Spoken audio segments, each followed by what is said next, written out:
అల్లు శిరీష్ హీరోగా బడ్డీ అనే సినిమా ఆగస్టు 2న ఆడియన్స్ ముందుకు వచ్చింది. తమిళంలో సూపర్ హిట్ గా నిలిచిన టెడ్డీ అనే సినిమాకి ఇది రీమేక్ అని ముందు నుంచి ప్రచారం జరిగింది.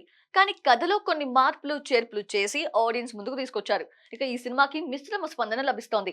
ఆల్రెడీ చూసేసిన సినిమానే మళ్ళీ చూపించారని కొందరు అంటుంటే లాజిక్లెస్ గా అనిపించిందని మరికొందరు అంటున్నారు. ఆ సంగతి పక్కన పెడితే ఈ సినిమా విషయంలో కొన్ని సీన్స్ మాత్రం గట్టిగా పేలాయి.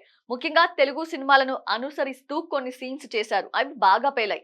ఒక మెషిన్ గన్ వాడుతున్న సమయంలో నందమూరి బాలకృష్ణ పేరు తలుచుకుంటూ ప్రతి పబ్ ముందు వినపడే ఏకైక పాట, ఏకైక పేరు జై బాలయ్య అంటూ టెడ్డీ బేర్ తో మెషిన్ గన్ ఆపరేట్ చేయించిన విధానం ఆకట్టుకునేలా ఉంది. ముఖ్యంగా ఆ సీన్ పడినప్పుడైతే థియేటర్స్ దద్దరిల్లిపోతున్నాయి.